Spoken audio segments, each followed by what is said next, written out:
Ինչպես հայտնի է, արդեն մեկնարկել էին 2026-2027 ուսումնական տարվա առաջին դասարանցիների գրանցումները, որոնք իրականացվում են փուլ առ փուլ։ Առաջին փուլն արդեն ավարտվել է։ Այս թեմայի շուրջ ավելի հստակ տեղեկություն ստացանք Նինոց Մինդայի թիվ 3 հանրային դպրոցի տնօրեն Արմենուհի Ղարսլյանից։ Ինչպես գիտեք, արդեն սկսվել է փետրվար ամսից սկսվել էր 2026-27 ուսումնական տարվա առաջին դասարանցիների գրանցումը։ Գրանցումը ըստ օրենքի անցնում է մի քանի փուլերով։ Առաջի փուլին մասնակցում են այն երեխաները, ովքեր որ հատուկ ինչ-որ կարիքներ ունեն, այդ երեխաներն են մասնակցում, նրանց գրանցումը գրանցվելուց հետո ծնողը պիտի գա, եթե երեխա կա այդ դեպքում, ծնողը պիտի գա դիմի դպրոցի տնօրինությանը, պետք է գրի դիմում, որտեղ որ կպահանջի երեխայի գնահատման համար կոմիսիա, որը կգա կգնահատի երեխային եւ ծնողի դիմումի հիման վրա, հետո գնահատման կոմիսիան կտա երեխայի ստատուս, որի հիման վրա նրան կշնորհվի հատուկ կարողություն ունեցող երեխայի կարգավիճակ։ Դա շատ լավ, ասենք, գովալի քայլ է մեր մինիստրության կողմից, մեր պետության կողմից, քանի որ այդպիսի երեխաները կարող են ստանալ լիարժեք ուսուցում հավասար մյուս երեխաներին։ Եվ ճիշտ է, այսօրվա դրությամբ, ասենք, նրանց գրանցումը վերջացել է, բայց յուրաքանչյուր ուշացված փուլից, կոնկրետ փուլից ուշացված երեխայի ծնողը կարող է դիմել նորից տնօրինությանը, ասենք, կամ էլ դիմում է 4-5-րդ փուլ գոյություն ունի, որտեղ որ երեխային կարող է գրանցել։ Էլի եմ կրկնում, առաջի փուլը այսօրվա դրությամբ վերջացել է, սկսվում է արդեն երկրորդ փուլն է սկսվելու, որտեղ որ մասնակցելու են այն երեխաները, ովքեր ունեն դպրոցում սովորող քույր կամ եղբայր, կամ ընտանիքից զույգ է գալու, երկու երեխա է գալու, կամ էլ նրանք սոցիալապես անապահով կարգավիճակի երեխաները։ Դե պարզաբանել այս, ասենք, հերթականությունը դժվար չէ, դա հանրային է, յուրաքանչյուր սայթի մեջ էլ կարող են ծնողները կարդալ, հետաքրքրվել, կամ եթե պետք է կարող են դիմել դպրոցին։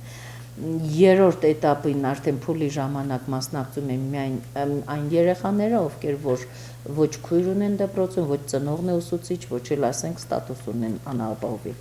Չորրորդ էտապի ժամանակ էլի կարող են մասնակցել երեխաները, որոնք որ ուշացել են առաջի, երկրորդ, երրորդ, ասենք, եւ 5-րդ վերջնական էտապը, երբ որ լինում է արդեն հուլիսի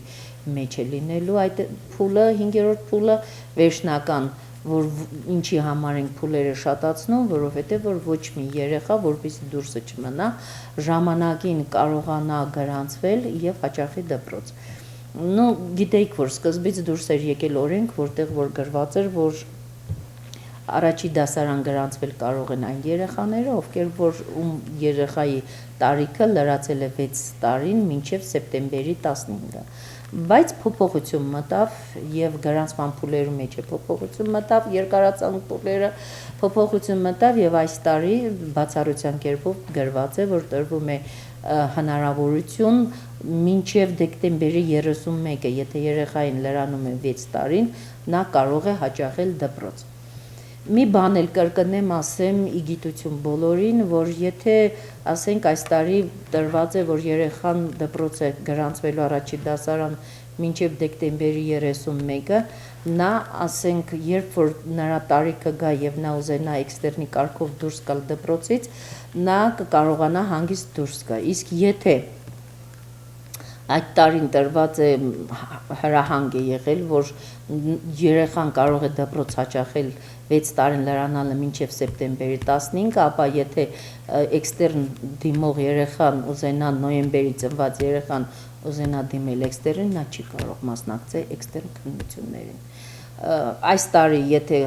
տրված օրենքը փոխվավ, որ մինչև դեկտեմբերի 31-ը, հետագայում 11 տարի հետո, եթե երեխան ուզենա գնալ էքստերն, նա կարող է գնալ, բայց եթե ասենք անցյալ տարի մինչև սեպտեմբերի 15-ին, մյուս տարի թե եթե տարիների ընթացքում էքստերնի ժամանակ մենք արդեն նայում ենք, թե այդ տարի ընդունվելու այդ երեխայի ընդունվելու 11 տարի առաջ նա որ հրամանով է ընդունվել դպրոց, այդ դեպքում նրանք կարող են էքստերնին մասնակցել կամ չմասնակցել։